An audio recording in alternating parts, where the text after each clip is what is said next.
Right.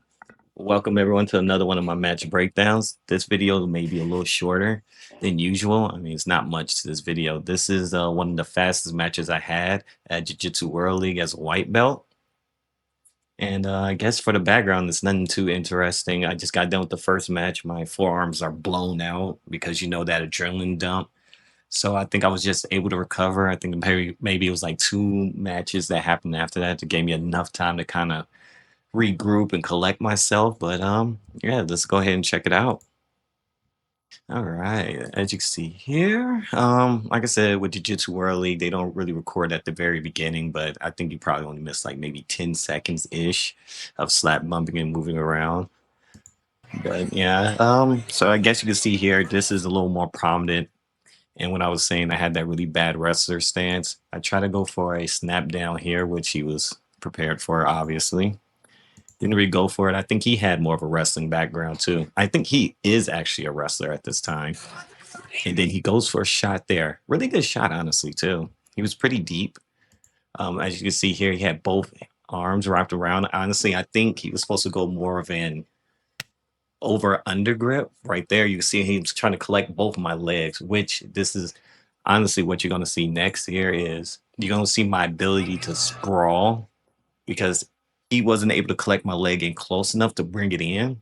And I was able to get a knee toe type of movement, which allowed me to, let me see if I can slow it down a bit.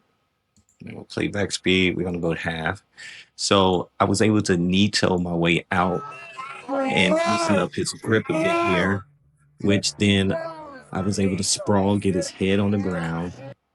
Let me remove this. I'm pretty sure y'all want to see that. So I was able to get a nice sprawl in. Was able to break his grip here. I had my hips on his head, and you see he was unable to get on his elbows good enough because the pressure on the back of his head was so great, and he was still trying to collect that leg from his shot. So with this happening, it allowed me to get him in turtle, and from here I started to transition to the back, which this was his biggest mistake here because as I was transitioning from the back, I wasn't getting him enough pressure to try to Granby roll out the proper way, which I guess I could. I don't think I need to show Granby roll the proper way to to do it. But in this situation, he wasn't able to do it right, which caused this to happen and caused him to lay more flat on his side. And because he laid more on his side, it allowed me to collect a arm and head here, which allowed me to circle around and get the Kese Katami, or scarf hold, which allowed me to get that position there, which then in turn allowed me to secure this, which gave me 2 points for passing and I think 3 points for the actual position. So once I was able to collect his arm here properly, and then I started going for this Americana modification, which one of my good friends at Marcelo's actually. Ooh, let's check out my Instagram. Yeah, super cool guy. Probably should give him a follow. All right. So we go here. If I go to my following, and I believe her name is Chelsea.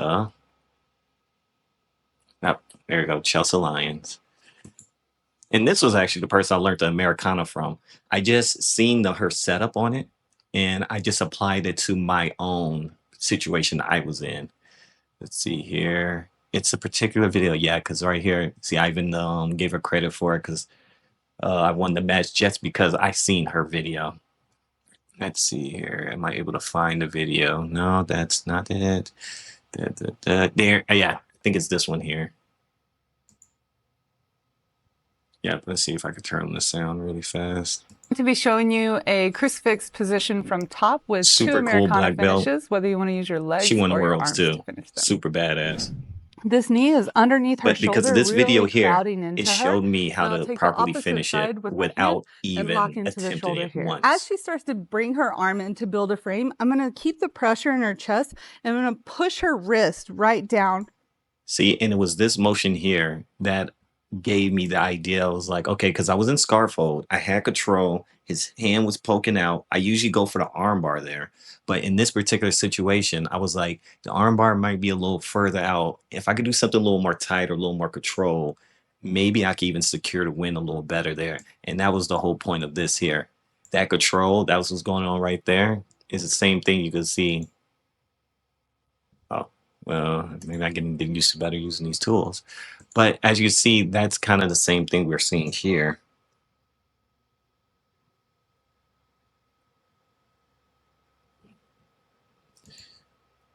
Oops, maybe I gotta keep going like this. Okay, perfect. So as you can see, that's the same motion I got kind of going on here, right?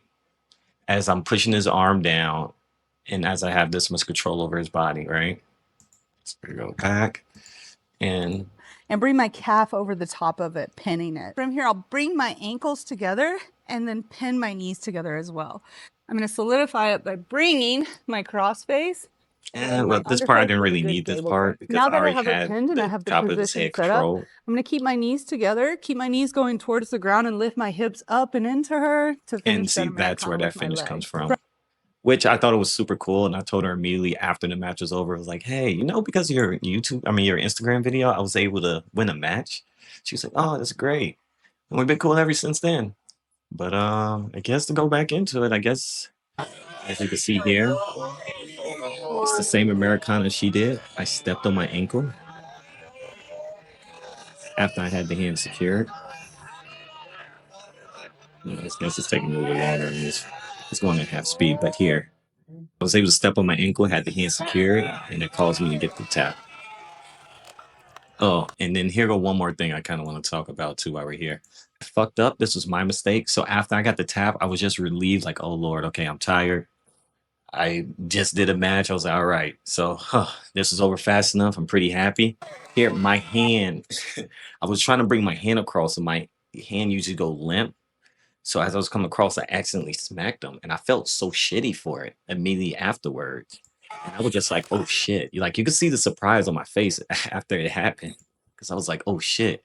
Like, damn, I just hit this guy. I didn't want to fucking do that. That was real. That was really rude and disrespectful. So I was like, "Shit, what's the best way I could kind of make it up?" So I was like, "Damn, man, hey man, let me just kiss him on the forehead, man. I'm sorry, dog. I didn't really mean it." He's a good sport about it. He didn't take any offense to it. I'm glad he didn't because I didn't mean anything bad by it. But yeah, I guess that's pretty much it. This is a little shorter video. I guess my critiques in it was I don't think I really have too much to be honest. I mean, when I sprawled, my sprawl got a little better. Is was because the only reason I was able to sprawl because his shot was not that deep, and he had his hands more so focused on grabbing my leg rather than securing his own grip, which allowed me to sprawl out when I did. And honestly, his Granby just fell to the side, which allowed me to collect that scarf hold for the finish. I mean, he probably could have tried to do it's a couple of counters to that scarf hold, but I guess leave a comment down if you want me to go over the counters to it. But I guess for video sake purposes, we don't really need to go over that today. But yeah, I guess this was the breakdown of my fastest match. It was like what 40 seconds, give or take. I'd like to thank you guys for watching and enjoying this video. And please leave a comment. Let me know what y'all think. All right. Peace.